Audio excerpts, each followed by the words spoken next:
This channel does not promote any violent, harmful, or illegal activities. All content provided by this channel is meant for an educational purpose only. শুরু করছি first break at 9 আর শুরুতেই নেপালের দিকে নজর রাখতেই হবে তার কারণ জনরোষে নেপালে ইতিমধ্যেই পালা বদল হয়ে গেছে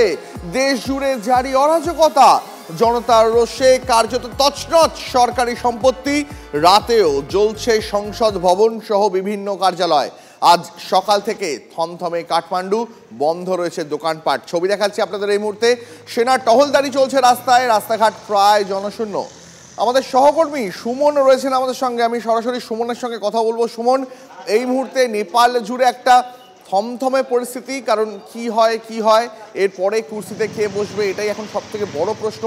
এখনো পর্যন্ত আজকে সকালে লেটেস্ট আপডেট কি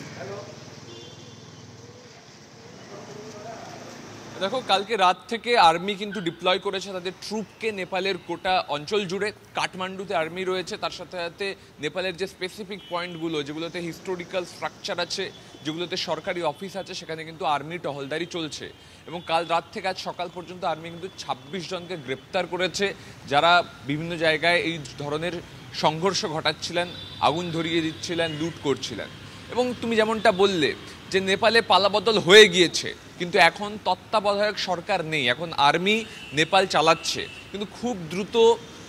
অন্য কোনো প্রধানমন্ত্রী আসবেন যেখানে কাঠমান্ডুর মেয়র বালেন্দ্র শাহর নাম শোনা যাচ্ছে রাজতন্ত্র ফিরতে পারে এমন কথাও শোনা যাচ্ছে যেখানে জ্ঞানেন্দ্র শাহ ফের ফিরতে পারেন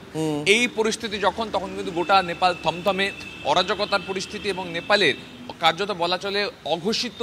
একটা বন্ধ চলছে গোটা নেপাল জুড়ে সেই জায়গায় আমাদের রাজ্য থেকেও কিন্তু নেপাল যে সীমান্ত রয়েছে ওপারের কিন্তু আগুন দেখা যাচ্ছে আজকে সকালেও কিন্তু নেপালের বেশ কিছু জায়গায় অগ্নিসংযোগের ঘটনা ঘটেছে আর্মি চেষ্টা করছে যত দ্রুত পরিস্থিতি হাতে আনা যায় তবে নেপাল যে একটা অরাজক পরিস্থিতির মধ্যে দিয়ে যাচ্ছে তা বলাই বাহুল্য বাংলাদেশে ঠিক যে কায়দায় ছাত্র আন্দোলন তারপরে সরকার বদল তারপরে মাথার ওপর ইউনুস এসে বসেন তেমন নেপালেও কিন্তু কেউ এসে বসতে পারেন আপাতত তবে ৬ মাসের মধ্যে নেপালে নির্বাচনও হতে পারে এমনটাই কিন্তু আন্তর্জাতিক সংবাদ মাধ্যম সূত্রে খবর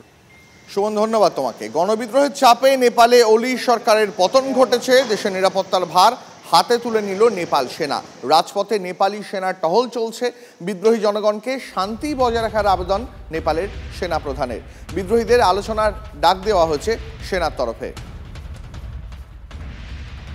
এই মুহূর্তে দেশের নিরাপত্তার ভার হাতে তুলে নিয়েছে নেপালের সেনা রাস্তায় সেনার টহল চলছে থমথমে পরিবেশ কাঠমান্ডু সহ গোটা নেপালে বিদ্রোহী জনগণকে শান্তি বজায় রাখার আবেদন জানানো হয়েছে নেপালের সেনা প্রধানের তরফে এই মুহূর্তে একটা ছবি দেখাচ্ছি আপনাদের নেপালে গতকাল রাতের ছবি মানে অলি সরকারের পতনের ঠিক পরে যে রাত কাটালো নেপাল সেই রাতের ছবি দেখাচ্ছি এই মুহূর্তে আপনাদের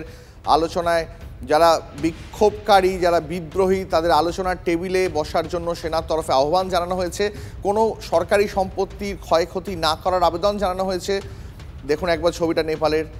এই নেপাল একটা অচেনা নেপাল এখানে গোটা নেপালি কার্যত জ্বলছে এটা গতকাল রাতের ছবি দেখাচ্ছি আপনাদের যেখানে গোটা নেপাল কার্যত নেপালের একটা বড় অংশ একটা প্রচুর সরকারি ভবন সরকারি সম্পত্তি গতকাল রাতে পুড়িয়ে খাক করে দেওয়া হয়েছে বিক্ষোভকারী এবং বিদ্রোহীদের তরফে नेपालको इतिहासदेखि नै नेपालको स्वतन्त्रता सार्वभौम सत्ता भौगोलिक अखण्डता स्वाधीनता राष्ट्रिय एकता र नेपाली जनताको सुरक्षार्थ विषम परिस्थितिमा पनि नेपाली सेना